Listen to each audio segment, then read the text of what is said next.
Y bueno, muy buenas tardes nuevamente a esta Biblioteca Mexicana de la Fundación Miguel Alemán. Al curso 5 veces Federico García Lorca en sus primeros 100 años que nos ofrece el maestro Sergio Ibáñez y que en esta lección número 2, correspondiente a la mitad del, maestro José Luis Ibáñez, esta segunda lección a la mitad del siglo XX en México, la primera edición de sus obras completas, la primera producción de su teatro breve, 1956 UNAM, La doncella, el marinero y el estudiante, Quimera, El paseo de Buster Keaton, El niño y el gato y un fragmento de la obra teatral Así que pasen 5 años. Buena tarde y quedan en su casa. Bueno, muchas gracias que están aquí y vamos a compartir las obras de García Lorca que componen el ciclo llamado por él mismo Teatro Breve. Y en la parte segunda de la lección me voy a ocupar de la obra Así que pasen 5 años, que no es nada breve, pero que está editada dentro de sus obras completas, y que de esa obra Juan José Arreola seleccionó uno de sus fragmentos, que es el que anuncia la lección, y llegado el momento en la segunda parte de la lección, me ocuparé de decirles las circunstancias y las consecuencias de esa afortunada elección de Juan José Arreola para que viéramos El niño y el gato, el pasaje de la obra Así que pasen 5 años. Pero también en relación con esa obra encontré un texto escrito directamente por Salvador Novo que resume la acción de la obra Así que pasen 5 años, y dentro de ese resumen simplemente voy a insertar en qué lugar es donde viene editado el fragmento del niño y el gato. Todo eso será en la segunda parte. En la primera parte es en donde me ocuparé de las 3 obritas que componen el ciclo del teatro breve. Así que pasen 5 años, no es nada breve como decía, y por lo tanto no es una de estas obras, nada más que dentro de la circunstancia en que se representaron juntas en México. Esta es la razón por la que consideré que era oportuno. No diré recordar, porque hace muchos años que sucedió esto en México, para fortuna mía como testigo, en el Teatro del Caballito, y como el primer programa de lo que fue el grupo que se llamó Poesía en Voz Alta, que con los años cada vez es motivo de nuevos reconocimientos, nuevos testimonios que aparecen, y que dejó una huella, solamente que esa huella no puede ya comprobarla casi nadie, porque en el teatro donde representamos estas obras, ese teatro que se llamaba el Teatro del Caballito, tenía un número de butacas que no llegaba a 200. Y aunque tenía la distinción de tener así en la pared del teatro, del pequeño teatro, un mural de Juan Soriano, que presidía todo desde allí, tenía también un escenario chico. Bueno, entonces el Teatro del Caballito en el año de 1956 y alrededor del mes de julio sucedió este grupo de representaciones, y lo que simplemente quería dejar para arrancar la lección de hoy es que esa fecha y esa pequeña temporada en donde se representaron estas obras durante varios lunes seguidos, tuvo un público distinguidísimo que llenó ese pequeño teatro todos los lunes, pero que motivó además muchos comentarios de personalidades notables de nuestra vida literaria y cultural mexicana. Entonces, a partir del momento en que todo eso tuvo que llegar a su final, en el año de 1959 aproximadamente, entonces tuvimos todavía una temporada con una obra larga que yo dirigí y una obra menos larga, pero de todas maneras no tan breve. La obra larga se llamaba Asesinato en la Catedral y la obra no tan larga se llamaba Las Criadas de Genet. Y esa fue la experiencia que se evoca con el nombre del grupo Poesía en Voz Alta. Y del mismo Novo les daré a ustedes una pequeña reseña que él hace de esa actividad, pero también vamos a ver allí qué tiene que ver Salvador Novo con el teatro de García Lorca, porque creo que no solamente es una curiosidad, sino un momento muy interesante del teatro en México, la presencia de Federico García Lorca y los nombres que se ocuparon tanto de lo que fue Poesía en Voz Alta como la experiencia de Salvador Novo en los primeros años de la televisión mexicana.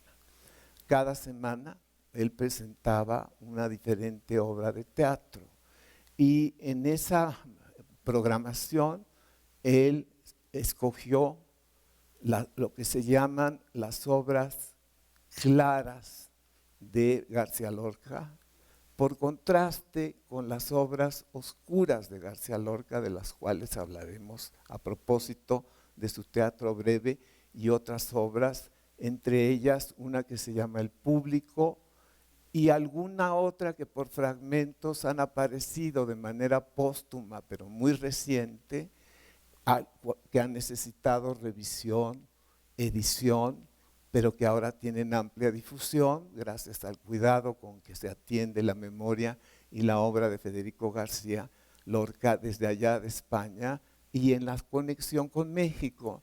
Y es que México, como lo va a atestiguar ahora el gran investigador Luis Mario Schneider, con el cual comienzo, tiene una presencia en México que movió a Luis Mario Schneider a editar este libro distinguidísimo y estupendo como todos los suyos. Se llama García Lorca y México, no García Lorca en México, sino García Lorca y México. Y lo publicó la Universidad Nacional Autónoma de México. Quizá no esté fácilmente a la venta, pero no sea tan difícil a través de internet conseguir uno de estos ejemplares que por ahí debe estar ofreciéndose para que algún buen dedicado a la investigación de García Lorca lo pueda tener. Y a manera de introducción, Luis Mario nos dice, Federico García Lorca jamás pisó el espacio mexicano. Existen algunas referencias de su deseo de venir a este país, que sin ninguna duda le hubiera hechizado, lo hubiera abrazado con Z y abrazado con S. El documento más importante al respecto lo recoge el Universal Gráfico del 16 de abril de 1936, bajo el título «Será invitado a venir a México el poeta García Lorca». Por medio del Instituto Hispano-Mexicano de Extensión Universitaria, el rector de la Universidad Nacional de México invitará al eminente poeta español Federico García Lorca para que venga a esta ciudad a sustentar algunas conferencias sobre poesía y teatro moderno. La universidad ha pensado en invitar al autor del Romancero Gitano, teniendo en cuenta que dentro de breves días serán dadas a conocer a nuestro público algunas de las producciones teatrales de García Lorca por la compañía de Margarita Xirgu, que actuará en el Palacio de Bellas Artes. La invitación a García Lorca será hecha antes de que termine esta semana por la vía cablegráfica. Ahora continúa Luis Mario. No obstante esa ausencia, muchos mexicanos conocieron a Federico García Lorca y cayeron siempre subyugados por su personalidad y por la magia rítmica de su obra. Alfonso Reyes, Jaime Torres Bodet, Genaro Estrada, Eduardo Luquín, Luis Cardosa y Aragón, Salvador Novo y Antonieta Rivas Mercado. Tuvieron la fortuna de tratarlo y dejar testimonio de los encuentros. Para otros, como Bernardo Ortiz de Montellano, fue la figura del poeta andaluz, profunda motivación poética, y para Octavio Paz representó la forjadura de una palabra alucinante y a la vez referencia obligada para el análisis del lenguaje moderno. Además existen noticias de que el pintor y escenógrafo Julio Castellanos lo trató en Madrid, al igual que el poeta Enrique González Rojo y los escritores José Elguero y José Elizondo, mientras que a los pintores Emilio Amero y José Clemente Orozco, quien realizó la escenografía para el ballet homenaje en honor de García Lorca en 1945, los conoció en Nueva York. ¿Qué se sabía en México de Federico García Lorca antes de su atroz asesinato? Prácticamente muy poco.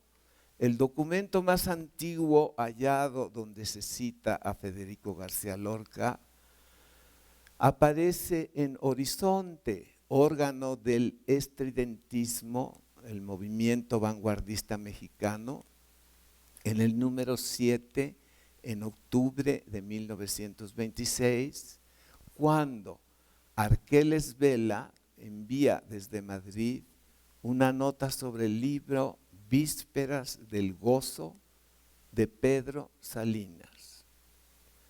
Allí se dice: entre la exuberancia de Federico García Lorca y el cerebralismo de Jorge Guillén, los dos característicos de las dos avanzadas tendencias poéticas en España, Pedro Salinas es como un término medio. Continúa Luis Mario. Posteriormente apareció un reportaje de Fedronio Ortega, La España Nueva de Federico García Lorca, en el Universal Ilustrado del 2 de diciembre de 1926, cuando el reportero fue como corresponsal a Madrid. Texto que incluye, quizás también por primera vez, un retrato del granadino junto con el periodista en los jardines de la residencia de estudiantes. Esta residencia, que se escribe con mayúscula, tiene una importancia histórica para Federico García Lorca, pero también para otros ilustres huéspedes de esta residencia, porque allí en Madrid quedó entonces para la memoria y los tiempos del futuro, que cada vez tienen más aprecio por esto. Una vez muerto Franco, se pudo entrar a investigar y a revisar todo lo que sucedió en la residencia de los estudiantes, y cada vez se encuentran más razones y motivos para prestarle atención. Allí estuvo viviendo en Madrid algún tiempo Lorca junto con Dalí, y también en la misma residencia Buñuel, etc.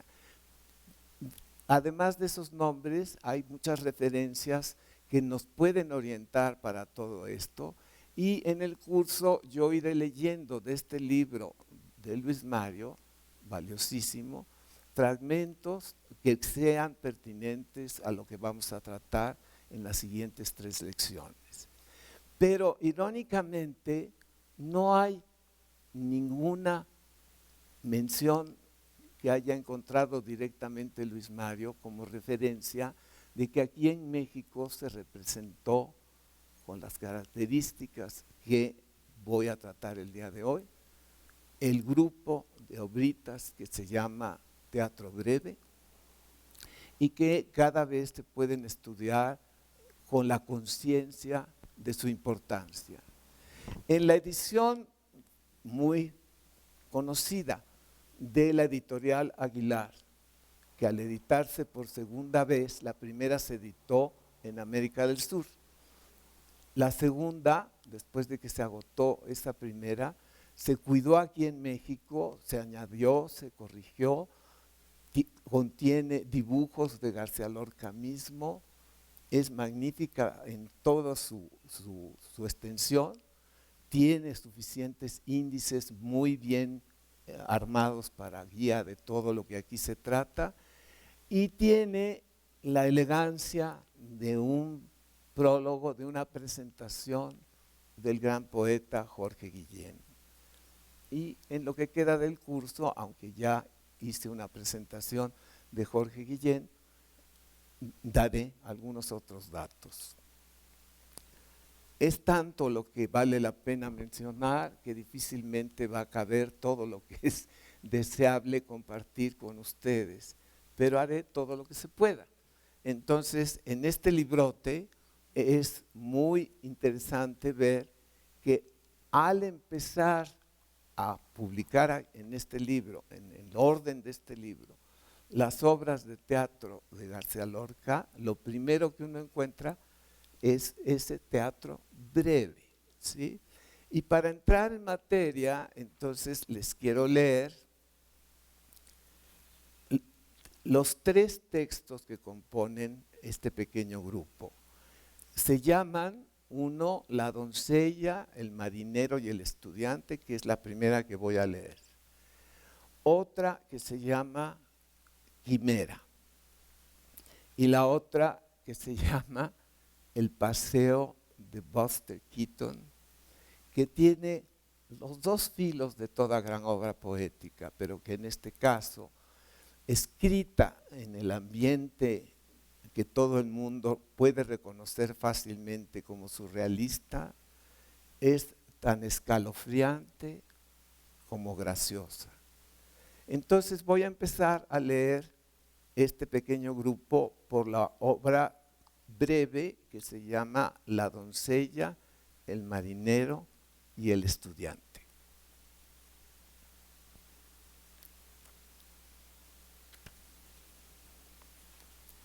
Pedí una lupa que me hicieron favor de prestarme porque es tan chiquitita la letra de las acotaciones que me cuesta mucho trabajo leerlas y sí quiero leerlas, incluirlas el día de hoy porque en la representación de estas obras en el Teatro del Caballito, Juan José Arreola fue el que escogió estas obras, pero además él dijo, voy a leer yo personalmente las acotaciones que escribió Lorca y espero que ustedes comprueben, cada quien en su propia manera, lo cierto de decir que vale la pena escuchar estas acotaciones. Y entonces todas las noches que se representaba era uno de los momentos más aplaudidos, cuando Juan José, sentado a la orilla del escenario, con los pies colgando fuera del escenario, le decía, porque él casi se lo sabía todo de memoria, decía las acotaciones que yo voy a leer ahora, al mismo tiempo que presento el diálogo y hago algunas aclaraciones sobre el ambiente que rodea estas palabras y estas líneas. Dice así, personajes, la doncella, el marinero, el estudiante, una vieja, la madre. Están en un balcón. y el mar está cerca. La vieja en la calle. Caracoles se guisan con hierbabuena, azafrán y hojas de laurel. La doncella. Caracolitos del campo, contesta la doncella desde el balcón. Parecen amontonados en la cesta una antigua ciudad de China. La vieja. Esta vieja los vende. Son grandes y oscuros. 4 de ellos pueden con una culebra. ¡Qué caracoles, Dios mío! ¡Qué caracoles! La doncella. Ay, déjame que borde. Mis almohadas no tienen iniciales y esto me da mucho miedo. Porque ¿qué muchachita en el mundo no tiene marcada su ropa? La vieja. ¿Cómo es tu gracia, doncella? Yo bordo en mis ropas todo el alfabeto. Vieja, ¿para qué, doncella? Para que el hombre que esté conmigo me llame de la manera que guste. La vieja triste. Entonces eres una sinvergüenza. Doncella bajando los ojos. Sí. La vieja, te llamarás María, Rosa, Trinidad, Segismunda. Doncella, y más, y más, y más. La vieja, Eustaquia, Dorotea, Genara. Doncella, y más, más, más. Ahora viene la acotación. Estas son palabras y espero que en su imaginación registren la voz de Lorca mismo. La doncella eleva las palmas de sus manos, palidecidas por el insomnio de las sedas y los marcadores. La vieja huye, arrimada a la pared, hacia su Siberia de trapos oscuros, donde agoniza la cesta llena de mendrugos de pan. Termina la acotación y continúa la doncella ya sola en el balcón. A, B, C, D, E, F, G, H, I, J, K, L, M, N. Ya está bien. Voy a cerrar el balcón. Detrás de los cristales seguiré bordando. Se hace una pausa y se oye la voz de la madre de la doncella que dice desde allá: hija, hija, ¿estás llorando? La doncella: no, es que empieza a llover. Acotación: una canoa automóvil llena de banderas azules cruza la bahía dejando atrás su canto tartamudo. Ustedes se dan cuenta qué vana tarea sería la de intentar crear un decorado para estas acotaciones. Es la libertad de imaginarlos y con el incentivo de estas palabras es difícil que pueda superarse.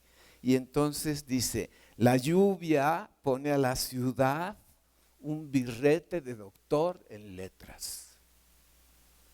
En las tabernas del puerto comienza el gran carrusel de los marineros borrachos.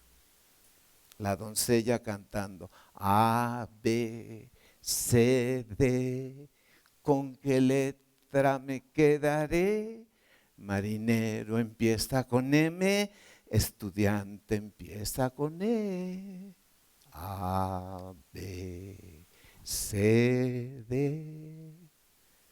Y entrando vemos a un marinero que le dice, yo. Entonces dice la doncella, tú. Y le dice el marinero, triste, ¡ja! Poca cosa es un barco.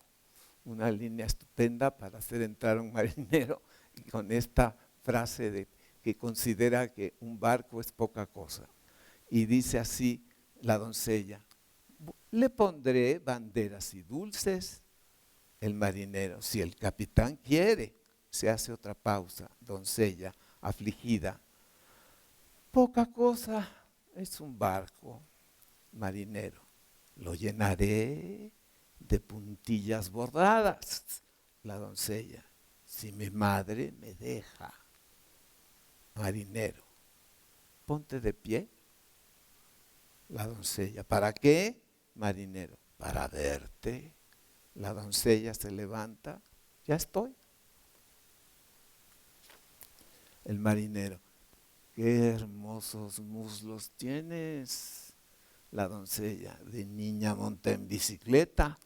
Marinero, yo en un delfín. La doncella también, eres hermoso. Marinero, cuando estoy desnudo. La doncella, ¿qué sabes hacer? Marinero, remar. El marinero toca el acordeón polvoriento y cansado como un siglo XVII. El estudiante ahora entrando. Va demasiado deprisa. La doncella, ¿quién va deprisa? Estudiante, el siglo.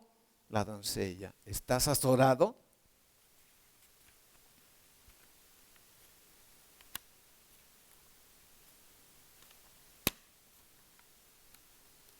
Un día descubrí que si le pego así a las hojas que se pegan, se separan fácilmente.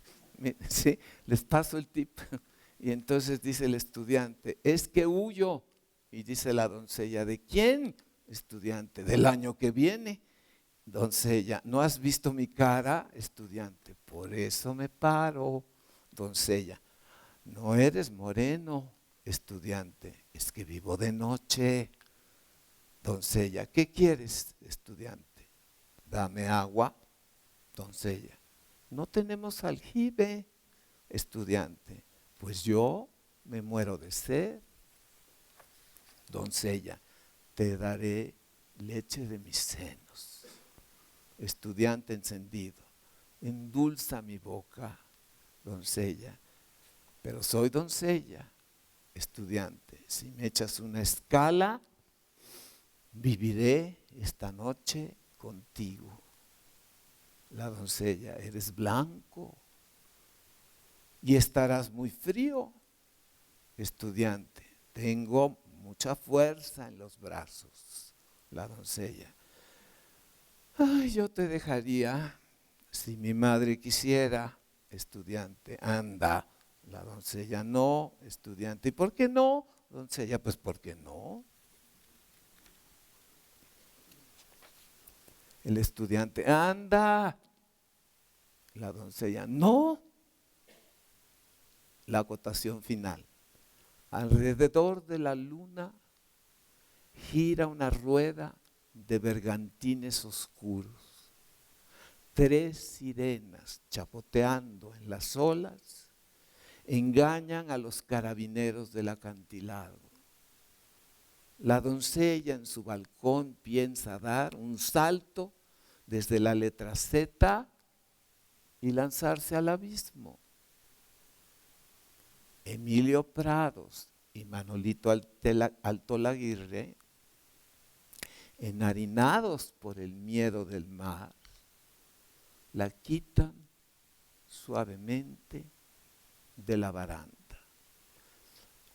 Ahí termina la doncella, el marinero y el estudiante, para desconcierto de todos, pero es un desconcierto que también se une al placer de escuchar esta literatura, de la que simplemente captamos su gracia de momento.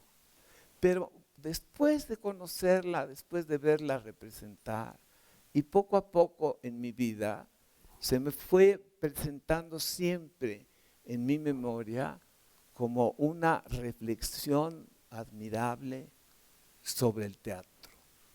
Cada momento de estas obras de teatro breve están enfrentando el desafío del teatro, el lenguaje poético y todo aquello que por lógica no cabe en un escenario, aquí cabe en esta brevedad.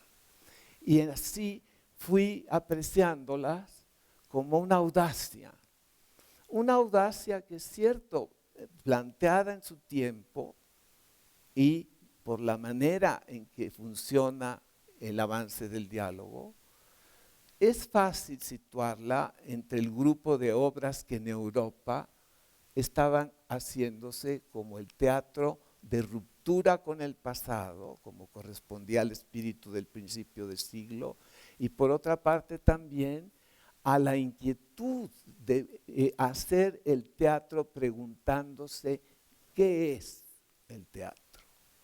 Y por lo tanto son obras que en sí mismas son respuestas a preguntas tanto de la época como del poeta, como de las circunstancias de representación que siempre son tan variadas en alcance y en presentación. Entonces, me detengo también un momentito en los dos nombres que cierran el texto en su final. Emilio Prados y Manolito Altolaguirre. Si uno nunca les ha oído estos nombres, entonces es desconcertante, pero no deja uno de percibir que son la imagen de dos jóvenes, por aquello sobre todo de Manolito. Y efectivamente, en la biografía de Lorca y del grupo de Lorca, pasaron a la historia como los dos poetas más jóvenes de todo ese grupo que ya de por sí era joven. Se le llama la generación del 27 porque en 1927 estaban publicando el trabajo que los dio a conocer en espíritu y en lenguaje a todos de un golpe. ¿Cuál fue este golpe formidable que perdura en la memoria y se sigue aplaudiendo cada vez con más intensidad y entusiasmo? Que las difusiones de cultura de España a fin del siglo XIX y principios del XX vieron venir en la fecha conmemorativa del aniversario del nacimiento, mejor dicho, de Luis de Góngora. Durante todo el siglo XIX se había arraigado la creencia firme y fanática de que Lorca era un vejestorio para la bodega y que no valía la pena molestarse por él. Pero cuando el gobierno y la difusión cultural de ese tiempo les propuso a estos muchachos que ya destacaban por brillantes, que hicieran un trabajo sobre los poetas de fin de siglo, del siglo XIX, dirían ellos en lenguaje mexicano, puta que hueva. Y traduciendo su reacción en ese lenguaje, entonces resulta que dijeron, déjennos pensar qué sí queremos hacer y no nos produce flojera ni rechazo. Y entonces encontraron motivo para enfrentarse a Góngora porque no lo conocían, igual que al teatro, porque nunca habían hecho teatro. Y cuando uno no ha hecho teatro y lo descubre haciéndolo, ustedes comprenderán que pues mucha gente no se va a alegrar de ese descubrimiento, pero el que se atrevió a hacer teatro cuando no sabía nada, descubrió la libertad incomparable y el hecho de que realmente en un escenario de teatro cabe todo lo que tenga y quiera expresar una imaginación. Imaginación de un grupo, imaginación de un individuo, pero también para integrarse a una imaginación colectiva que son ustedes, espectadores, pares de oídos, pares de ojos y imaginaciones sin límites, porque de todas las facultades del hombre, la única que no se puede controlar por nada es la imaginación. No obedece a lógica, no obedece al entendimiento, es lo más libre que tenemos, y cuando algo entra en nuestra imaginación, se procesa instintivamente, no razonablemente. No quiero decir que no llegue un momento en que se pueda razonar, pero quiere decir que empieza por no ceder a la razón. Y una vez que además ha activado todas las otras facultades que tenemos todos en nuestro organismo, y que para fortuna nuestra los científicos del siglo XX han estudiado mejor cada día, y en el XXI no se diga ya a qué alturas han llegado en conocimiento, nos hacen apreciar como nunca antes en la historia de los hombres que esa acción de percibir es la natural para que algo entre en nuestro organismo, que está dotado para reaccionar ante cualquiera que le quiera topar la puerta a un organismo vía su imaginación. El entendimiento se cierra. Si no me presentas las cosas como a mí me gusta, ahí te quedas, ¿sí? Etcétera, todas esas otras facultades.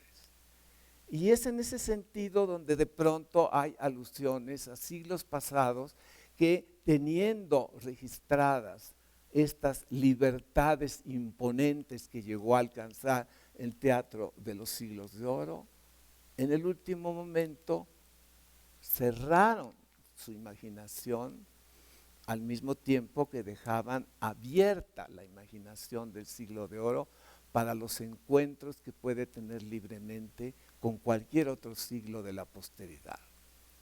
Entonces, Lorca quiso practicar el teatro así, haciéndolo para saber qué es el teatro.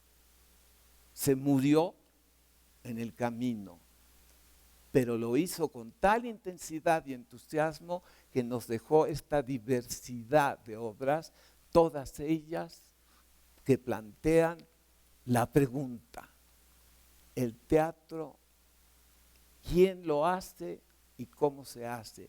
Y uno puede empezar a darse cuenta, gracias a Lorca, que como todo en la vida lo hemos aprendido afortunadamente a base de muchas dificultades, pero finalmente hemos podido percibir y apreciar que no hay una sola verdad en nada, sino hay tantas como individuos están vivos o han dejado su planteamiento con su capacidad de expresarlo por escrito o en pintura, es decir, en formas artísticas, no necesariamente teatro. Pero el teatro siempre fue el sitio en donde todas las artes se integraban, todas. Después llegó un momento en que empezaron a separarse las artes del teatro, pero en estas obras se vuelven a presentar a todos nosotros como se nos presentaron en aquella ocasión el grupo de poesía en voz alta. Así lo definió Octavio Paz, así lo han definido todos los que se acercaron a esa ocasión. Y ahora les voy a leer lo que dijo Novo cuando fue a una de estas representaciones. Fue allí al Teatro del Caballito y dijo: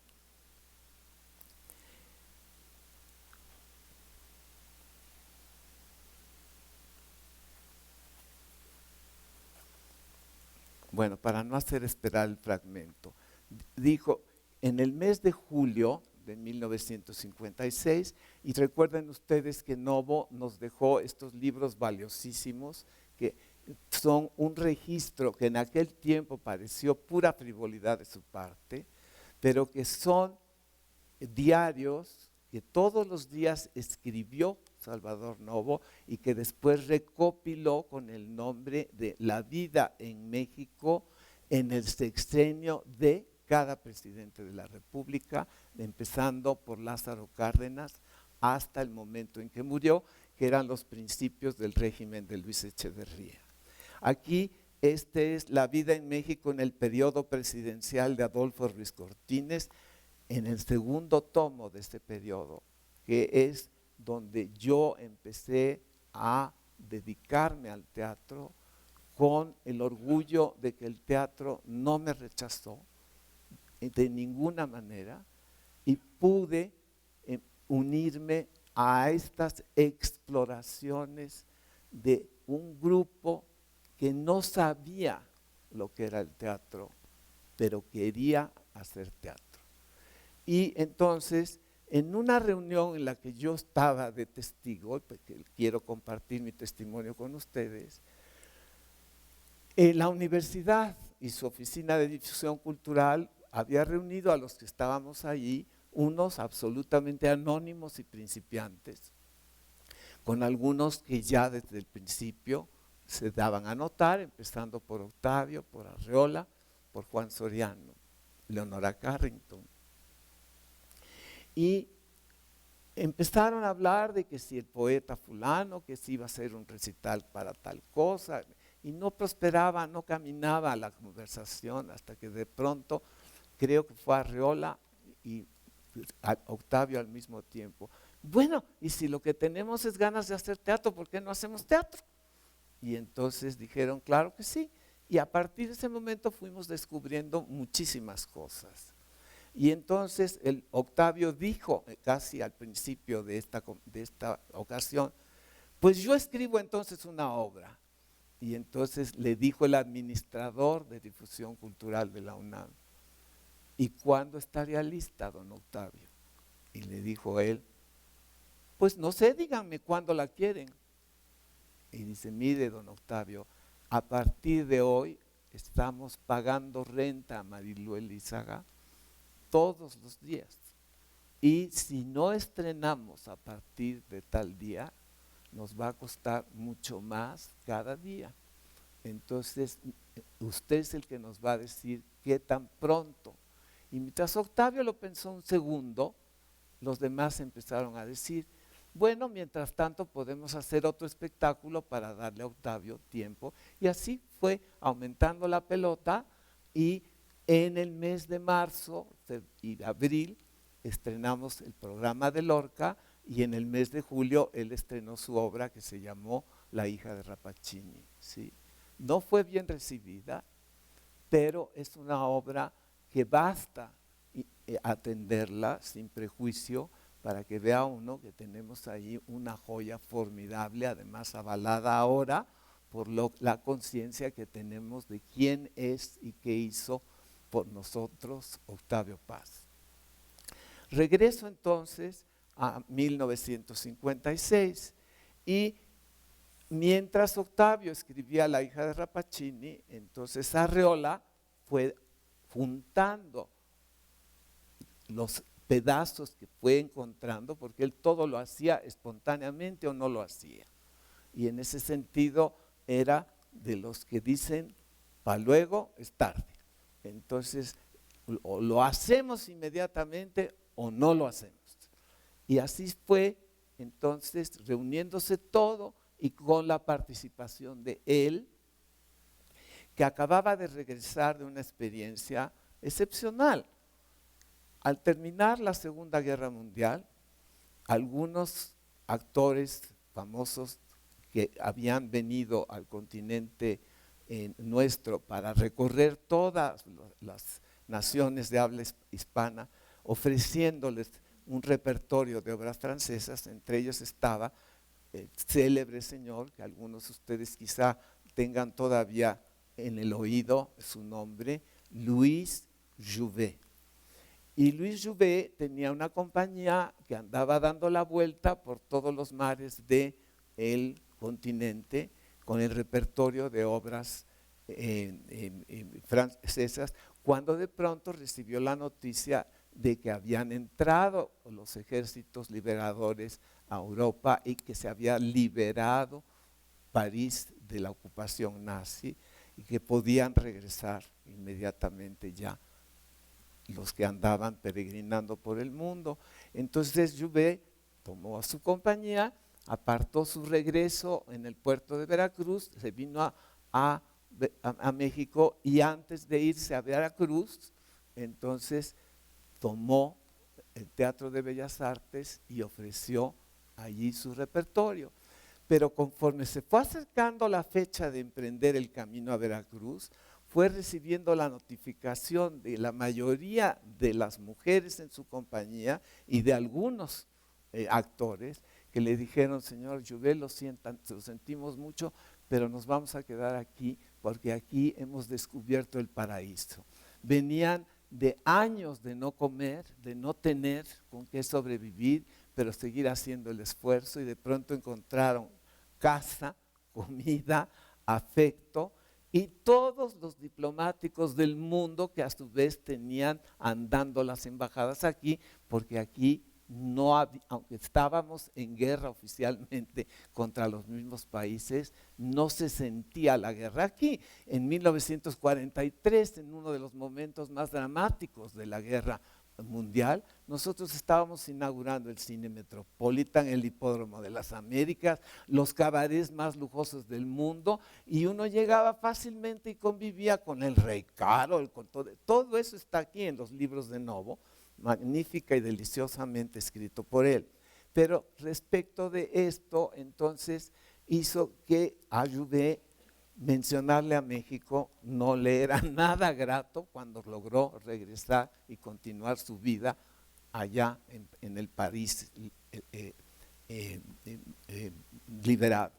Pero poco antes de emprender el camino a Veracruz, de repente se fijó que había estado siguiéndolos un muchachito, flacucho, estrafalario, pero muy empeñado en atenderlos. Pues era Arreola, y lo persuadió, lo subió al barco y se lo llevó, y le enseñó a hablar en francés, a recitar en francés, a escribir en francés, y Arreola acababa de regresar de toda esa experiencia, y él, que no podía soportar una pausa, en cada vez que se hacía un silencio, uno empezaba a oír a Arreola recitando a Verlaine o a Baudelaire en francés magníficamente, y como no se quedaba sin el placer de recitar a López Velarde, de recitar a Pellicer verdaderamente como nadie, y además con este poder de contagio que tenía para que todos nos encendiéramos,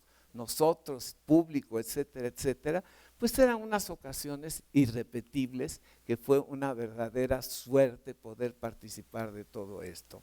Y en otros días era Octavio el que daba la vuelta de Relaciones Exteriores, entraba lleno de entusiasmo a compartir con nosotros la jornada, y llegaba siempre con libros que compraba en la librería francesa, y directamente de las páginas nos leía y nos ponía al corriente de lo que estaban leyendo en Europa en esos años. De manera que para los que estuvimos ahí es una experiencia así de intensa, así de inolvidable. Y lo que les puedo decir es que de todos los programas que hicimos, el más aplaudido, el más celebrado fue este. Entonces, Novo dice de esa ocasión lo siguiente: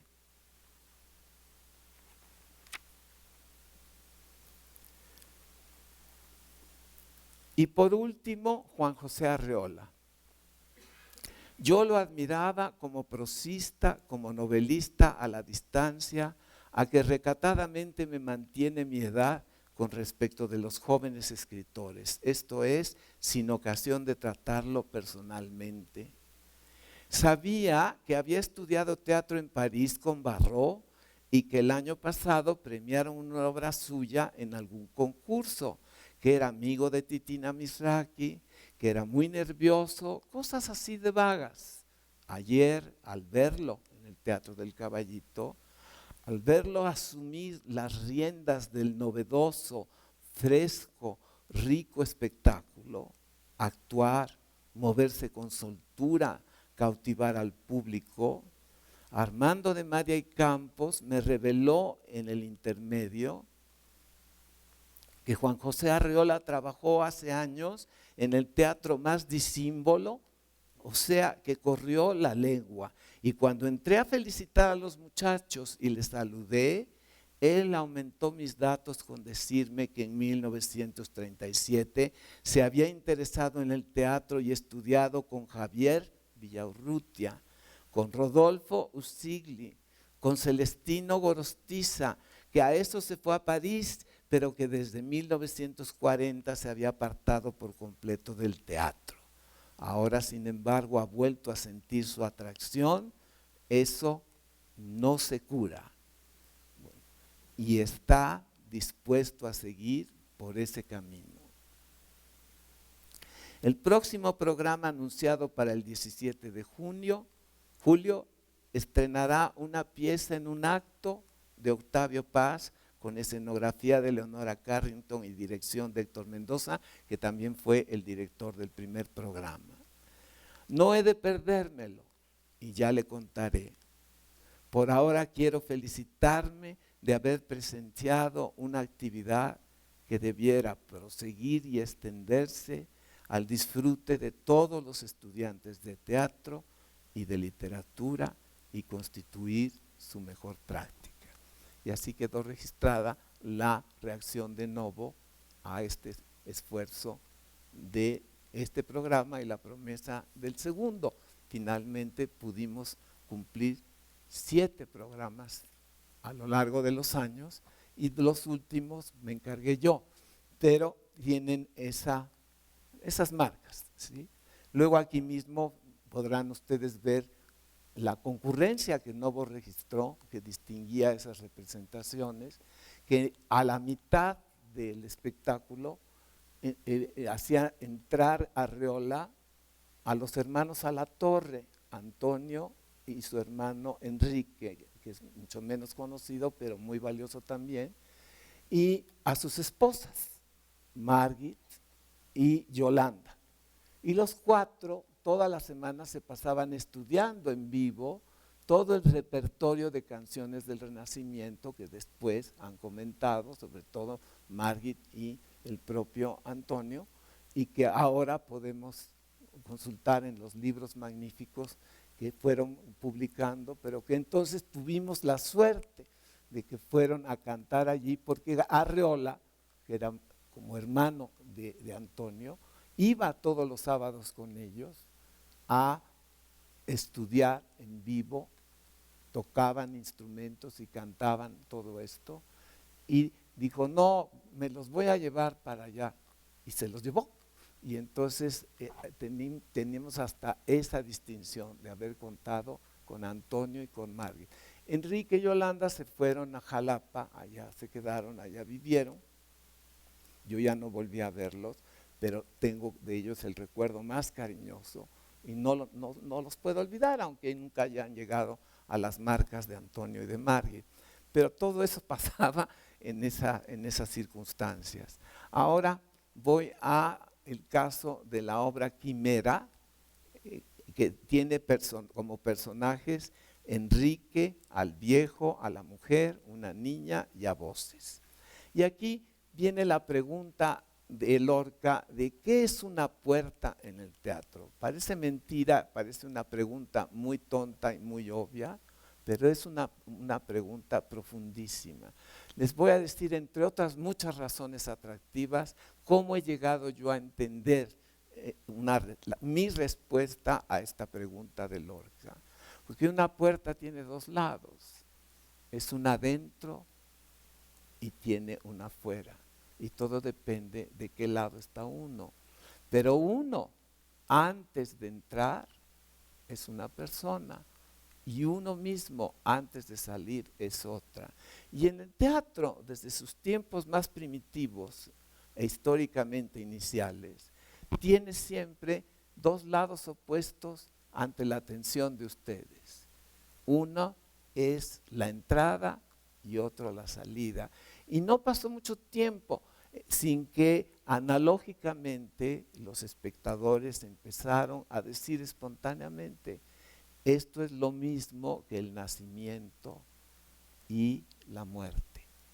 Nacemos cuando hacemos nuestra entrada y morimos cuando salimos por la puerta de la vida para entrar en la incierta dimensión de la muerte, en eso que no saben los espectadores, qué es lo que hay detrás de la puerta antes de entrar y detrás de la puerta después de salir.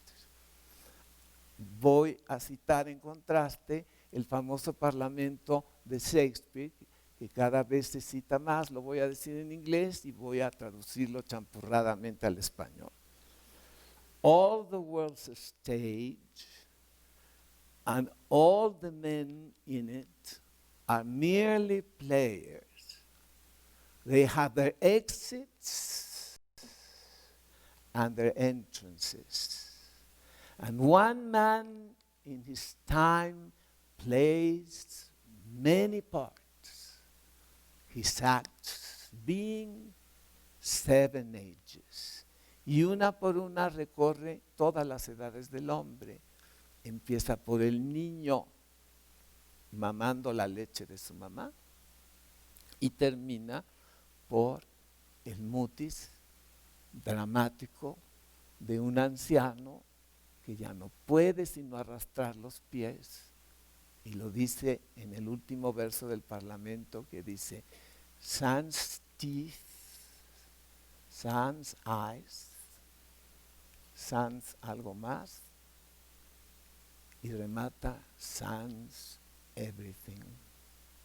En español, entonces empezó a reconocerse la puerta de entrada como la cuna, la puerta de salida hacia el sepulcro. Pero de las dos puertas, la más misteriosa, la más enigmática, la que nunca sabemos a dónde nos lleva, es la de salida. Y es en ese punto en donde quiso empezar esta obra que tiene el atractivo título de Quimera. Ahí ahora la intención es de servirle al plato a una actriz nueva, una ocasión de desplegar su intensidad emotiva en el grado máximo. Y entonces, por eso es que hay esta niña. Y le dio a la niña el honor de cerrar esta obra haciendo un berrinche incontrolable que desata el entusiasmo del público. Entonces, yo le voy a entregar a Luz Helena estas copias del pequeño grupo de obras de teatro breve que he querido presentarles a ustedes, más bien llamar la atención de ustedes para despertar la curiosidad y que libremente quien quiera satisfacerla le pida a Luz Helena la posibilidad de fotocopiar estas hojas que yo le voy a entregar a ella. ¿Dónde andas, Luz Helena? ¿Sí? Aquí te las dejo, ¿sí? Son para que tú las tengas y ustedes en la oficina las multipliquen en el número que quieran y después quien las quiera, ¿sí? Aquí te las pongo todas juntas, aquí están, ¿sí? Y aquí está la carpeta, nomás para que ahí las guardes, ¿sí? Bueno, ahí van a ver también que la obra del Paseo de Buster Keaton vale mucho la pena leerla, pero tiene dos filos y uno de ellos muy peligroso, porque quiso Lorca darle al cómico Buster Keaton, que no necesito presentar, el honor de hacer en escena lo que los griegos le dieron a Medea, el honor de matar a sus hijos en escena, ¿sí? Y esos problemas son en escena muy difíciles, como sacarse los ojos Edipo, ¿sí? Y salir sin ojos. los griegos, muy ingeniosamente, lo volvieron una máscara. Entonces está fabricada una máscara ya sin ojos y sangrienta, que el espectador ha oído simplemente los gritos espantosos del suicidio de Yocasta detrás de la puerta central. Ellos nada más usaban 3 puertas y de frente a ustedes, ¿sí? Entonces en la puerta central circulaban solamente los monarcas y en las puertas de los lados los personajes de la obra. Pero una de esas puertas en Edipo Rey está distinguida y dedicada para que por ahí venga lo que se llama un mensajero a decirnos qué fue lo que sucedió detrás de la puerta central, de lo que nosotros nada más oímos unos gritos espeluznantes. Y entonces es él el encargado de cumplir lo que Aristóteles estableció como teoría. Sería torpe y vano traer a la atención del público directa y literalmente la acción de suicidarse o cualquier violencia en escena. Porque lo único que pasa es algo semejante a cuando vemos, digo yo esto, ya no lo dijo Aristóteles, en una corrida de toros, cuando un toro embiste al torero y lo hiere, ¿sí? Entonces entran los cuernos del toro y se vuelve una carnicería el acto, salpica de sangre a todo, y uno lo que hace instintivamente es como cuando le presentan la operación de una persona en la plancha y le hacen a uno ver cómo le abren las entrañas, y a muchos de nosotros al horrorizarnos de esto, entonces instintivamente hacemos y cerramos los ojos. Ahora, metafóricamente lo hacemos siempre en el momento de la violencia, bloqueamos nuestra sensibilidad y dejamos de atenderla. Pero si nos la cuentan como algo que acaba de pasar, la reacción es completamente distinta. Y entonces ahora lo que quiso hacer Lorca es el experimento, en el caso del Paseo de Buster Keaton, de decirle a quien vaya a representar la obra: sale Buster Keaton, lo reconocen todos, mata a sus hijos, punto. Ay. Y después sale de su casa, se sube a su bicicleta, y esa es la acción del resto de la obra. Y uno va paseándose, por eso se llama el paseo de Buster Keaton. Y cada paso que da Buster Keaton es de un surrealismo flagrante, ¿sí?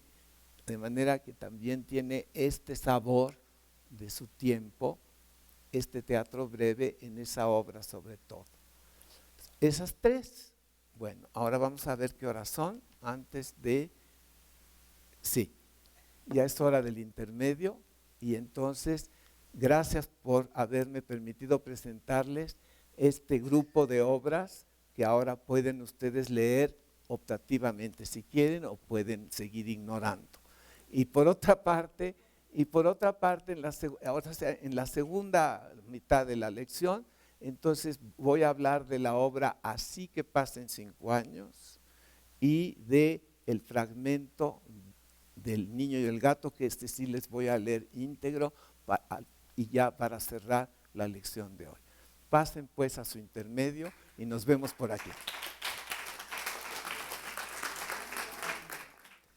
Bueno, en el libro de Luis Mario que presenté en la mitad anterior, les quiero leer el elenco de los autores que compiló Luis Mario y logró integrar a esta edición que le tituló García Lorca y México.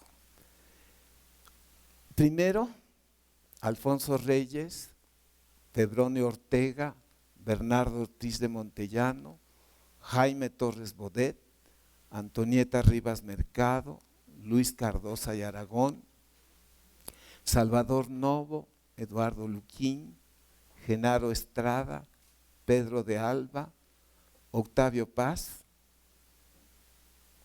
Y los textos de estas estrellas se llaman Cantata en la tumba de Federico García Lorca, que es el texto que escribió Alfonso Reyes.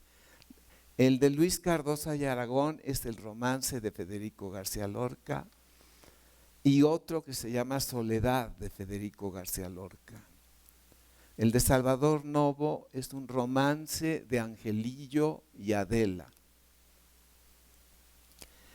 La lectura de Federico García Lorca es de Alfredo Cardona Peña. Y hay muchos más, entre los cuales me voy a detener un momento en Antonieta Rivas Mercado, que ofrece 5 recuerdos de Federico García Lorca. Luego Salvador Novo aporta otros textos de él, uno se llama Voces de Muerte. Y ahora algo que quiero hacer notar para que quienes quieren seguir estudiando o conociendo textos que he mencionado el día de hoy, si no los tienen, vean qué fácil es tenerlos. En México tenemos esa colección prodigiosa que se llaman Sepancuantos de Porrúa. Bueno, allí hay coleccionado el teatro de Lorca, muchos poemas de él, y todos presentados por Salvador Novo. Entonces, aquí está coleccionado el prólogo al teatro de Federico García Lorca. Y luego un testimonio personal de Salvador Novo sobre Federico García Lorca. Después hay, un poco más adelante, un testimonio del director Julio Bracho, otro de Javier Sorondo, otro finalmente de Carlos Monsiváis. Y el de Carlos Monsiváis se llama García Lorca y México, que es lo que le da título a todo el volumen. Es el último ensayo de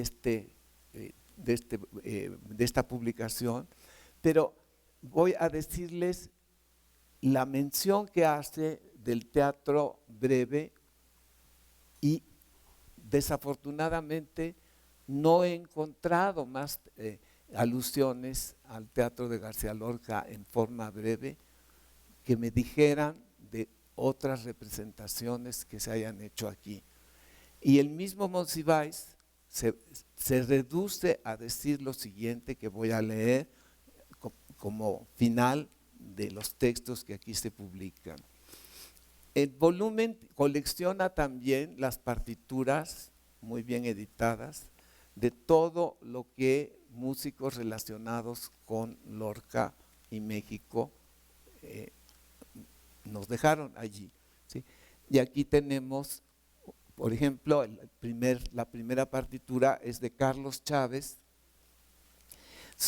con letra de Federico García Lorca para el texto de La casada infiel, de manera que hay todas estas curiosidades aquí para que si se les aparece este libro no desperdicien la oportunidad de apoderarse de él y sin prisa irlo conociendo, porque como todo lo que compiló Luis Mario merece ese cuidado del lector, el irlo descubriendo poco a poco.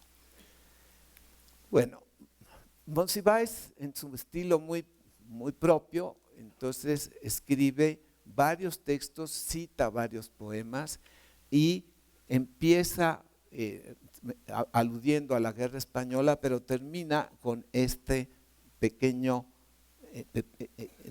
párrafo, más bien estas líneas breves. En el sentido popular, Lorca es la síntesis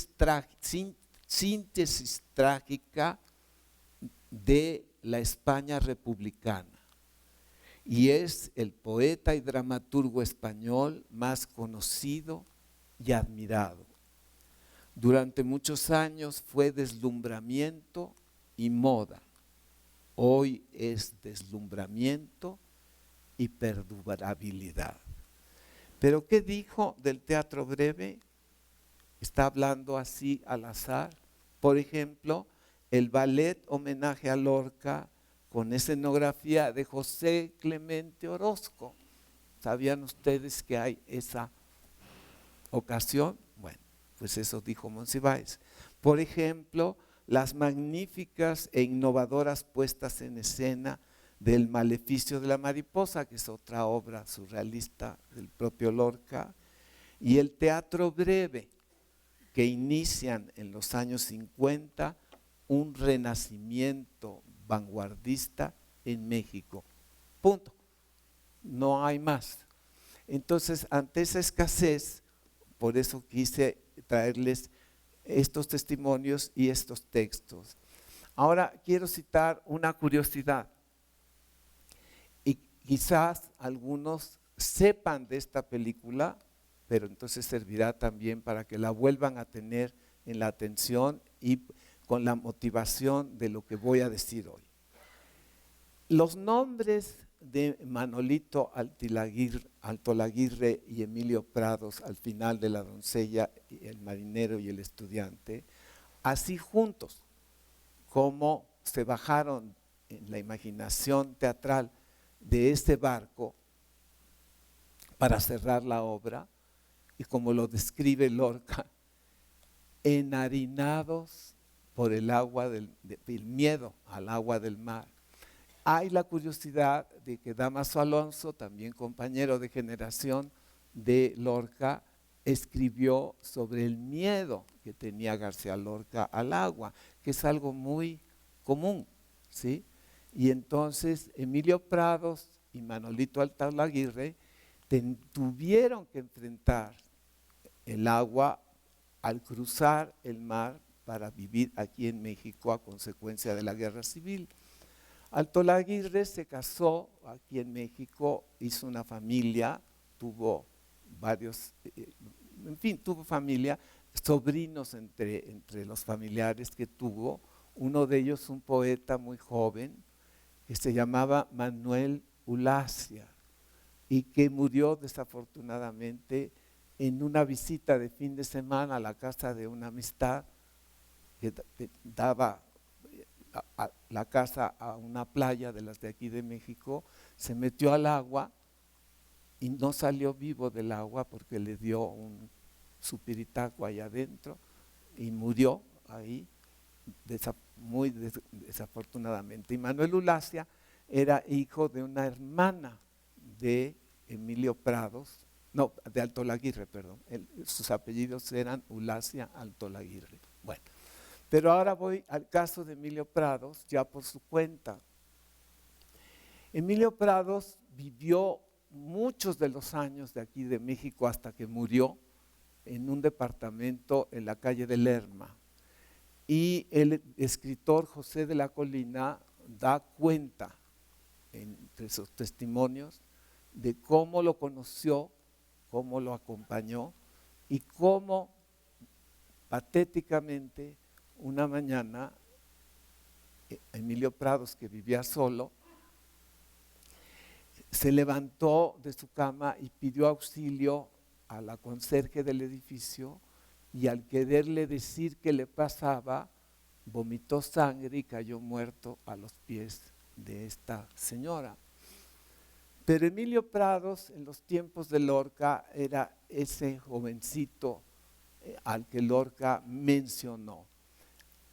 Emilio Prados dejó obra poética que vale la pena conocer, que está muy bien publicada y estudiada en México, pero hizo otra cosa en México que lo singulariza. Produjo una película y, como seguramente tú sabes, Patricia, que se llama Subida al cielo, la protagonista es Lilia Prado, ¿sí? Ahora, la produjo Emilio Prados, ¿sí? Y está editada y circula y la pueden comprar, es una de las joyas menos conocidas de toda la filmografía de Luis Buñuel, ¿sí? Y aquí está la portada con dos imágenes de esta película que sucede toda en un camioncito y que justifica el título de Subida al Cielo, porque vamos viendo a los pasajeros de ese camioncito que le va costando muchísimo trabajo subir la pendiente de un cerro y que van pasando ahí todas las peripecias que condicionan el argumento de la película, pero que además motivan a la mitad de la película un sueño típico de los sueños de Buñuel. Entonces aquí en las próximas lecciones, durante las próximas lecciones, en el intermedio vamos a pasar fragmentos de la película. Y después, por otra parte, nuestro querido compañero, aquí está, que siempre está puntualísimo aquí, que siempre lo encuentro aquí y que siempre tiene una generosa aportación que me regala, me está esperando con ella. Me acaba de entregar 3 discos con videos de Bernarda Alba, de un video de Lorca y Dalí y uno de, el otro es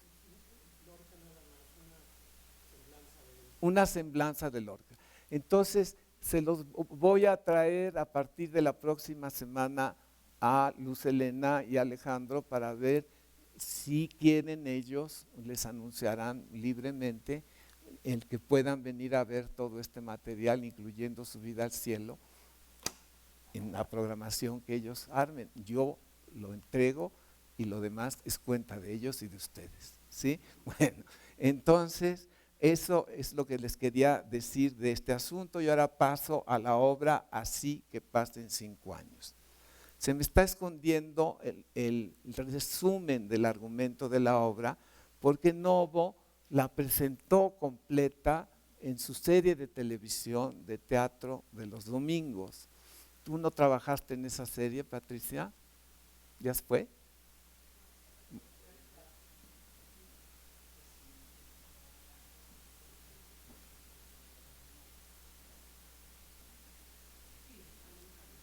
¿Verdad que sí? Porque en El Ángel Exterminador sí estás, ¿verdad?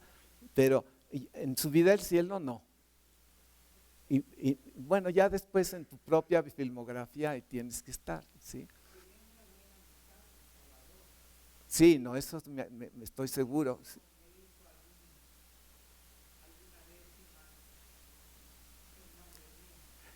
Me alegro muchísimo. Y por otra parte, ¿tú trabajaste en la televisión en obras de Lorca?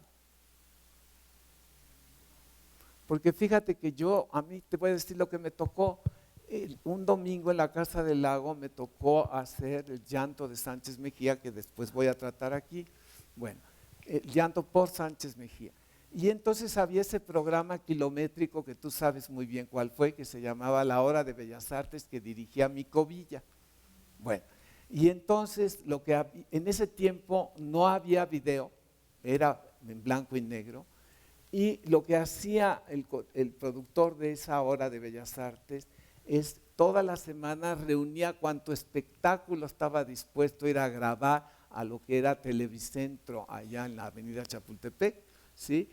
A pasarse un día entero ahí aguantando, porque además una vez que entraba uno a ese programa no se podía salir, porque había que estar atento a que llegáramos todos al final, porque con uno de nosotros que se equivocara, había que volver a empezar.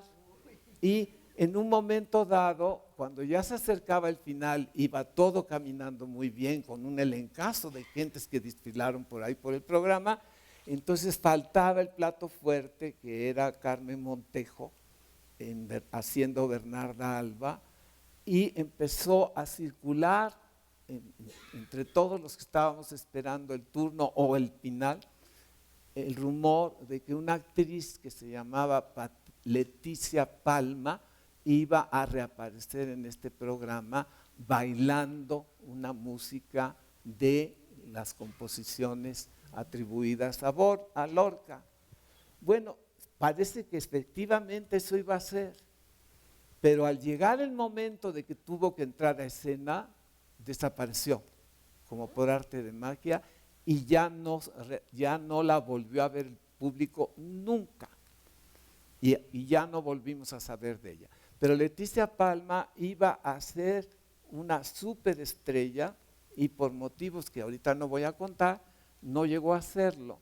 Entonces se ha hecho una leyenda y ahorita pues ya casi nadie reconoce quién fue Leticia Palma. Pero cuando ustedes vean anunciada en la televisión o tengan oportunidad de ver en video una película de muy buena reputación mexicana dirigida por Roberto Gabaldón que se llama En la palma de tu mano, ahí la van a ver a ella quién era Leticia Palma. Y además ella fue la protagonista de otra película que tiene como marco la canción famosa de Hipócrita, sencillamente Hipócrita, ¿sí?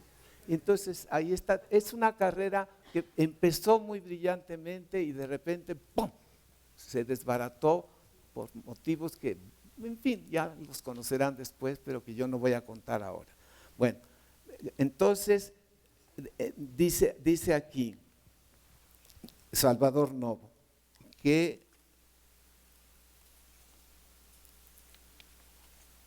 dispongo del recurso de explicar en el breve prólogo mi exégesis. Pienso hacer ver que así como a Góngora por las soledades se le tuvo 3 siglos clasificado en los manuales de literatura como una especie de ángel de luz, ángel de tinieblas,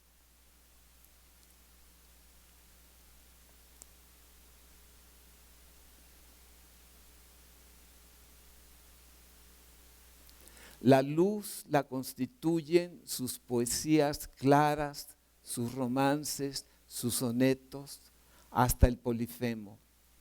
Y las tinieblas cubrían las soledades hasta que Dámaso Alonso en 1927 acometió la aclaración de las soledades y entonces resultó que no es cierto que sean ininteligibles los textos de Góngora.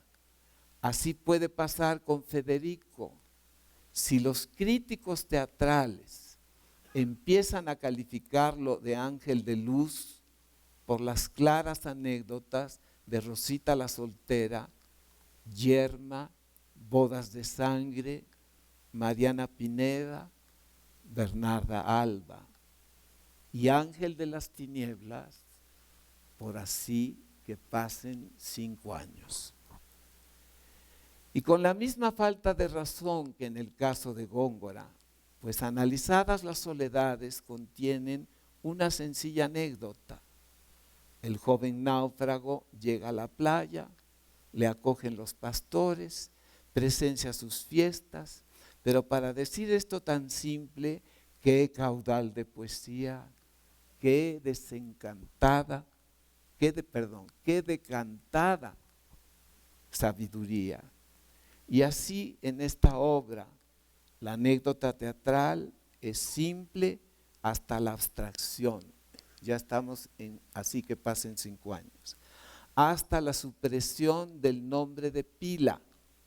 Aquí solo aparece el joven, el viejo, el amigo 1 y el amigo 2, el criado, la mecanógrafa, la novia, el padre, el maniquí, el arlequín, el payaso, el jugador de rugby, la máscara, la muchacha y los jugadores, el 1, el 2 y el 3, y finalmente el gato, el niño muerto.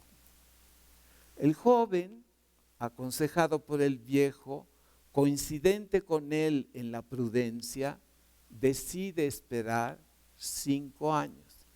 Los que señalan nuestro dedo de la mano, que sin embargo, aunque cada dedo es diferente, ninguno de ellos es igual, todos hacen unidad en la misma mano. Y con ese número 5, entonces los autores de teatro, particularmente Shakespeare, dividen sus obras en 5 actos o jornadas, uno por cada dedo de la mano. La unidad en 5 partes. Los españoles prefirieron el 3, conectado con las 3 virtudes teologales, ¿sí? Fe, esperanza, caridad. O el número 3 como afín a nuestra facultad de razonar, ¿sí? Principio, medio y fin satisface a cualquier entendimiento. Pero estas obras están escritas sin fin, sin término medio y sin desenlace o conclusión. Son pues reacias al entendimiento, alérgicas al entendimiento y nacen sin proponerse ser, sin darse a entender, sino darse a la imaginación de ustedes. Y participan de una tendencia también muy propia de la primera mitad del siglo XX sobre todo,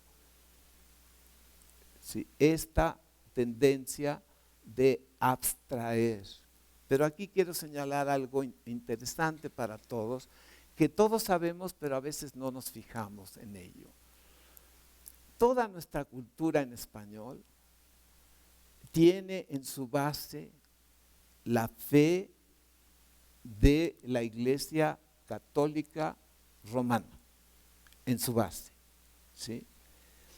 En cambio, en el lado de Shakespeare, la base de la tradición literaria, teatral, etcétera, está fincada en el momento de ruptura en que los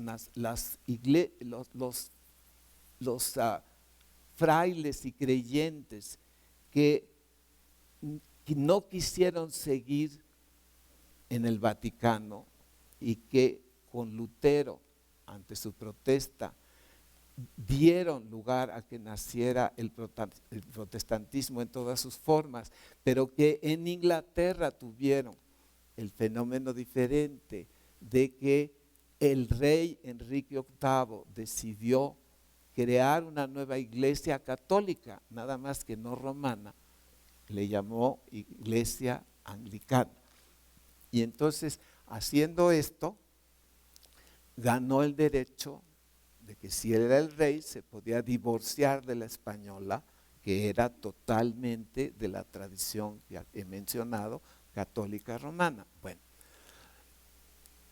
una característica común de todos los que se separaron de la autoridad del Vaticano es la abstracción, ¿sí? Porque precisamente como en la religión hebrea no hay imágenes autorizadas para reproducir los textos sagrados, ¿sí? Y en cambio sí son muy imaginativos, pero en forma literaria, no en forma de dibujo ni nada, aunque haya quien los intente. Pero la autoridad hebrea no acepta esa representación. Lo mismo entonces en las religiones que se separaron de la autoridad del Vaticano. Y entonces es interesante ver la coincidencia de que aquellas culturas que no tienen que apegarse a lo que dice el Vaticano, fácilmente se dan a la abstracción. Igual sus artistas, ¿sí? Mientras que en el lado español y sus dominios y los grandes avances literarios de la literatura y la poesía en español, tienen esta tendencia a regir todo por el número 3, no por el número 5 como los ingleses. El teatro nuestro está sobre todo dividido en 3 actos. Así tiene su unidad, ¿sí? Entonces, no es una explicación segura, pero es la que se me ocurre a mí y por eso la comparto con ustedes, porque en lo que no estoy inventando nada es en la separación de las iglesias, ¿sí? Bueno, y tomando en cuenta eso, yo veo la resistencia que tenemos nosotros espontáneamente a que nos digan el viejo como una abstracción, la madre como una abstracción. Nos resistimos instintivamente. En las naciones de base protestante o que no tienen un cultivo de la iconografía que tenemos nosotros, ¿sí? Entonces lo que sucede es que necesitamos la imagen como llave de acceso al arte que se nos ofrece. Y para los que no están educados en esa exigencia, es menos difícil abrirse a la abstracción, que es el lenguaje de las ideas, que ya de por sí son abstractas ellas mismas. Bueno, dicho eso, entonces continúo con lo que dice ahora Novo. Dice: el joven aconsejado por el viejo, coincidente con él en la prudencia, decide esperar 5 años. De sus 2 amigos, el primero predica el placer inmediato, el segundo la muerte a tiempo. La novia quiere a otro, huye con él para desolación del padre astrónomo y del joven que vuelve a los brazos de la mecanógrafa, a quien hace 5 años despreció y que la guarda. En el juego pierde el corazón y muere. Y dice Salvador Novo, esa es toda la anécdota. Es bien clara y sencilla, pero para narrarla, qué riqueza poética, cuántas imágenes bellísimas. Y cómo el problema, si nos empeñamos en buscarlo, debate los mismos temas de la pasión y de la maternidad enfrentadas a la prudencia, la costumbre, las conveniencias, que en términos más obvios plantean las piezas claras de García Lorca, las que también vamos a estudiar aquí cuando veamos Bernarda Alba, Bodas de Sangre, etc. Veremos cómo a la mera hora hago caber en 4 minutos de exposición alguna luz que contribuya al disfrute de esta obra. Yo lo voy a hacer en el intento de leerles a ustedes el fragmento que representamos en Poesía en Voz Alta, seleccionado por Juan José Arreola, y que dice en su texto lo siguiente.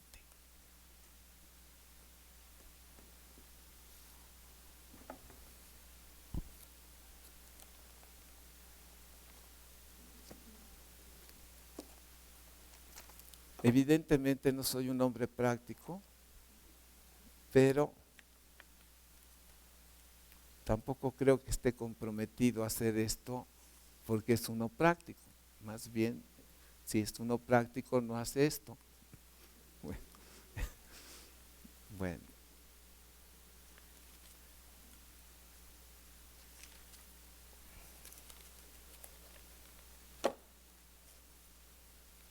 Todo se me aparece aquí menos lo que estoy buscando. Y no escarmiento. Ay.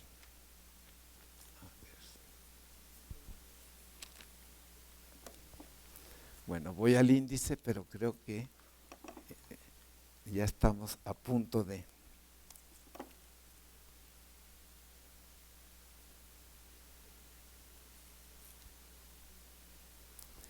Bueno, de paso les digo que otra obra que se publicó ya muerto Lorca, o sea, ya en su posteridad, se llama El Público y tiene esta acción de las maneras más insólitas y novedosas para la forma teatral.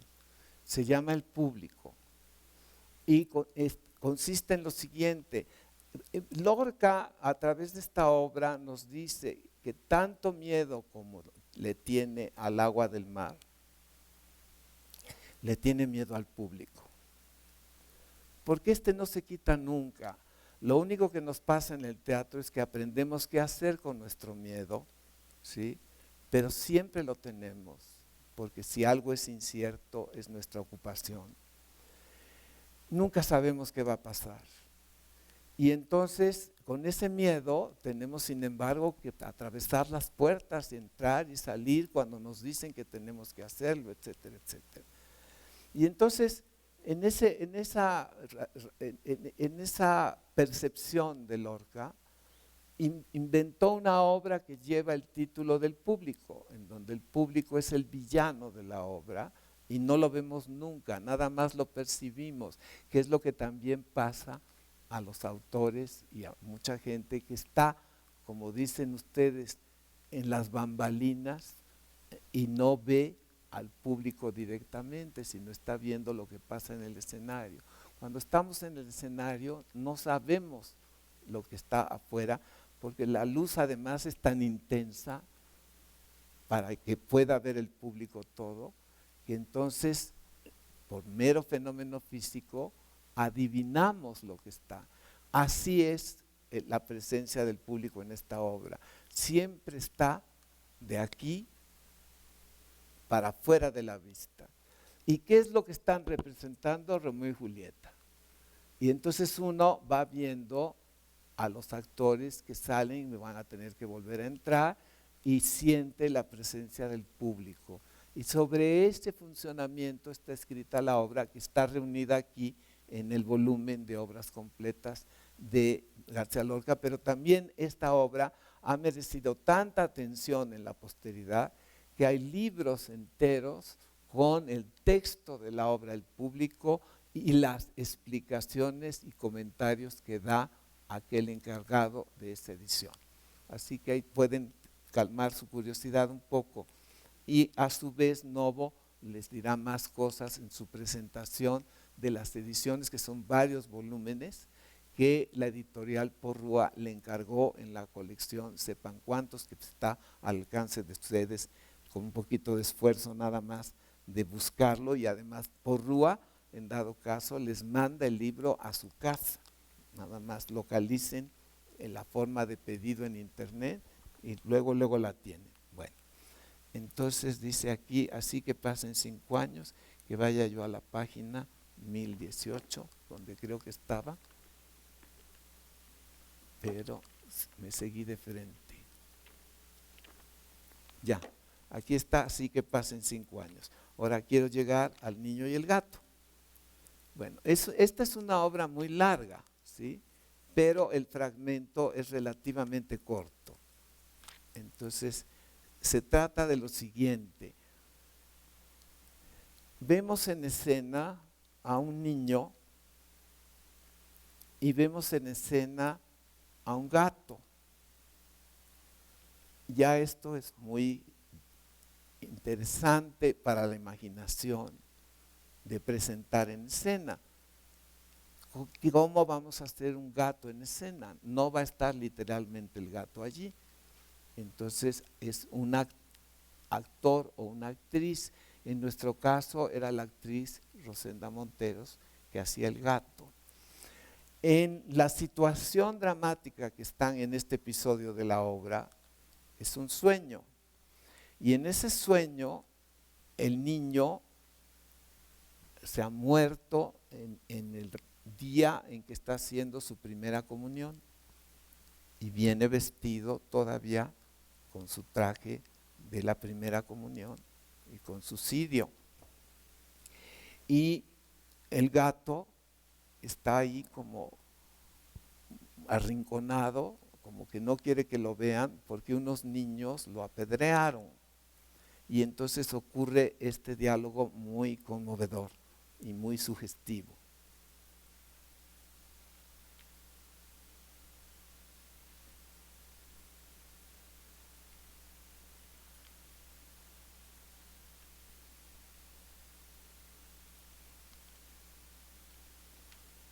No quiere aparecer. Ay, me está castigando. ¿Quién sabe qué blasfemia habré dicho? Bueno, aquí está. Dice, la luz desciende y una luminosidad azulada de tormenta invade la escena. Los 3 personajes se ocultan detrás de un biombo negro bordado con estrellas. Por la puerta de la izquierda mía, es la derecha de ustedes. Así es de interesante el teatro, ¿sí? O sea, a partir de ahí ya no puede ser literal, porque lo que para mí es derecha, para ustedes es lo contrario, ¿sí? Bueno, lo que en fin, ya a partir de ahí todo se vale, ¿sí? Y si queremos que sea lógico, pues ya somos nosotros los necios y exigentes, ¿no? Bueno, entonces, así empieza Shakespeare la obra Enrique V con un prólogo que dice: ni crean que nosotros vamos a poder hacer lo que pide esta obra, lo va a hacer la imaginación de ustedes, porque es vuestra imaginación. Ustedes son reyes y reinas para nosotros, lo cual es cierto. Entonces, ustedes tienen la mejor, más grande, más admirable imaginación. Pues con esa imaginación nos van a vestir, nos van a peinar, nos van a oír cómo hablamos, etcétera. Y todo eso es cierto, porque es en la imaginación de ustedes, de vosotros, dice allí. Entonces, la imaginación de ustedes es la que va a cruzar el canal de la distancia entre Francia e Inglaterra. Y todo lo que aquí se hace, lo va a hacer la imaginación de ustedes.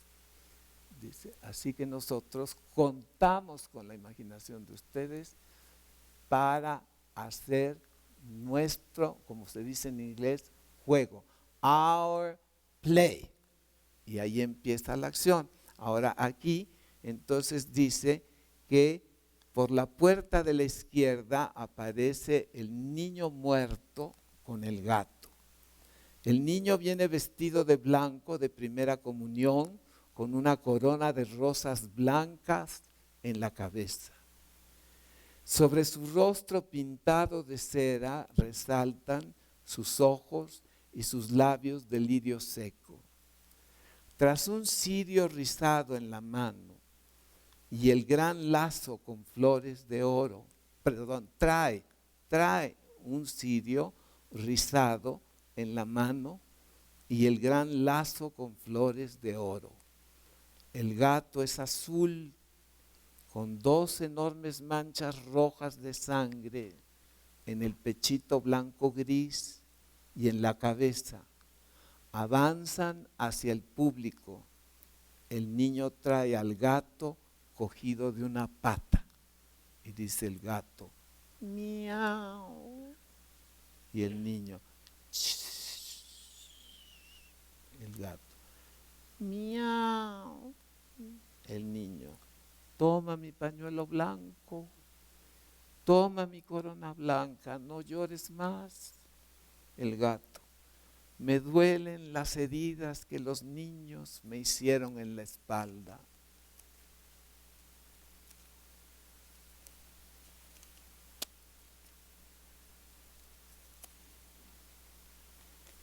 Ábrete, sésamo.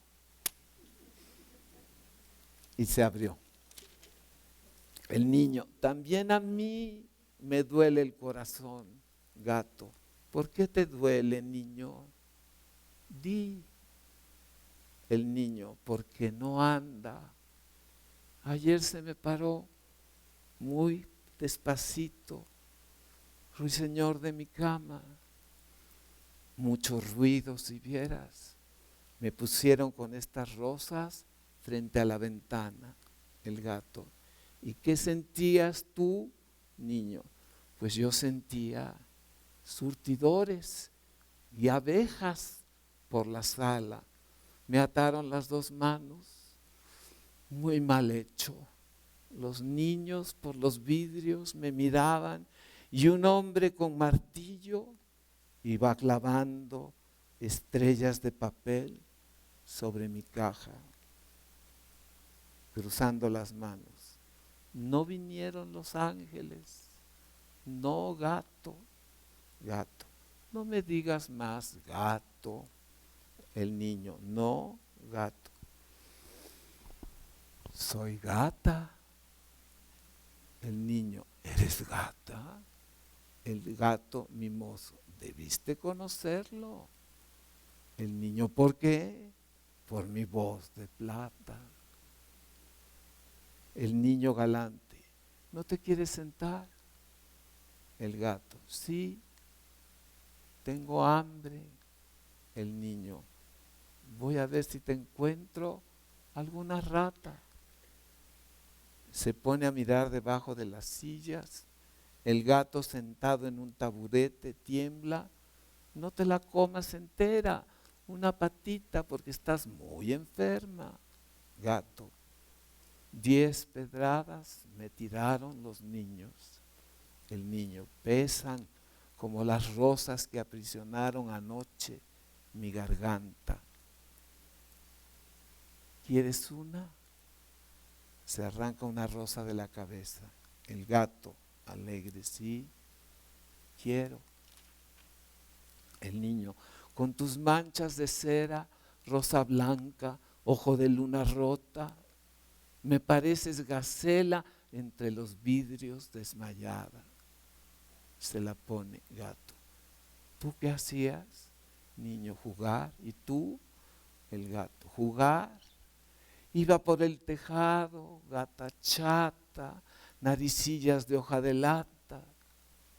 En la mañana iba a coger los peces por el agua y al mediodía, bajo el rosal del muro, me dormía, niño. Y por la noche, la gata enfática.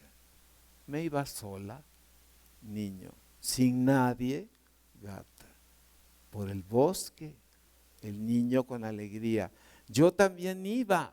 Ay, gata chata, barata, naricillas de hoja de lata, a comer zarzamoras y manzanas, y después a la iglesia con los niños a jugar a la cabra. Gata, ¿qué es la cabra? Niño, era mamar los clavos de la puerta. Gata, ¿y eran buenos? Niño, no, gata, como chupar monedas. Un trueno lejano. Ay, espera, ¿no vienen? Tengo miedo, ¿sabes? Me escapé de casa.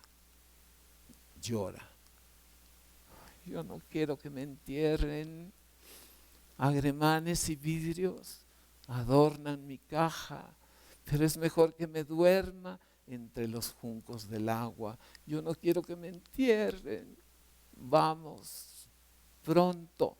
Le toma de la pata, gata, y nos van a enterrar. ¿Cuándo?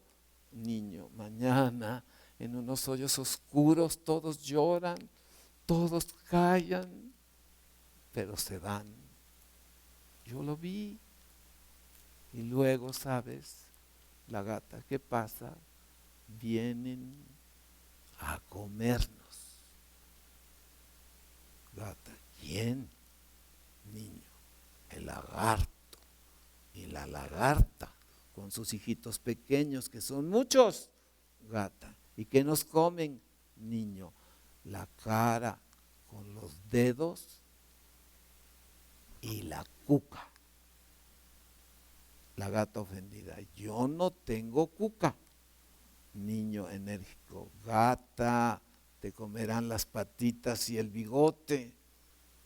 Truenos lejanos, vámonos, de casa en casa, llegaremos donde pasen los caballitos del agua. No es el cielo, es tierra dura, con muchos grillos que cantan, con hierbas que se menean, con nubes que se levantan, con ondas que lanzan piedras y el viento como una espada. Yo quiero ser niño, un niño. Se dirige a la puerta de la derecha. Gata, está la puerta cerrada. Vámonos por la escalera, niño. Por la escalera nos verán. Gata, aguarda, niño. Ya vienen para enterrarnos. Gata, vámonos por la ventana, niño. Nunca veremos la luz, ni las nubes que se levantan, ni los grillos en la hierba, ni el viento como una espada, cruzando las manos. Ay, girasol de fuego, ay, girasol, La gata, ay, clavelina del sol. El niño, apagado, va por el cielo. Solo mares y montes de carbón y una paloma muerta por la arena, con las alas tronchadas y en el pico una flor. Y en la flor una oliva y en la oliva un limón. ¿Cómo sigue? No lo sé. ¿Cómo sigue? La gata, ay girasol de la mañanita. El niño, ay clavelina del sol. La luz es tenue, el niño y la gata agarrados andan a tientas. La gata, no hay luz. ¿Dónde estás? El niño, calla, gata. ¿Vendrán ya los lagartos, niño? El niño, no. La gata, ¿encontraste salida? La gata se acerca a la puerta de la derecha. Sale una mano que la empuja hacia adentro. La gata adentro, niño, niño, niño.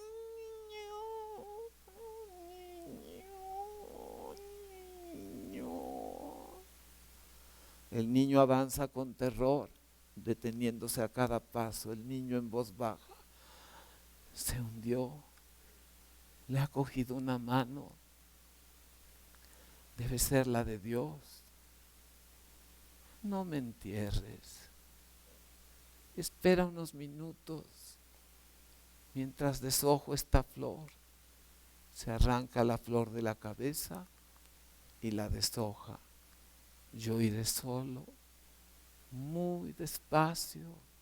Después me dejarás mirar el sol, muy poco. Con un rayo me contento, deshojando sí, no, sí, no, sí. La voz, no. Otra vez la voz, no. El niño, siempre dije que no. Una mano asoma y entra al niño que se desmaya.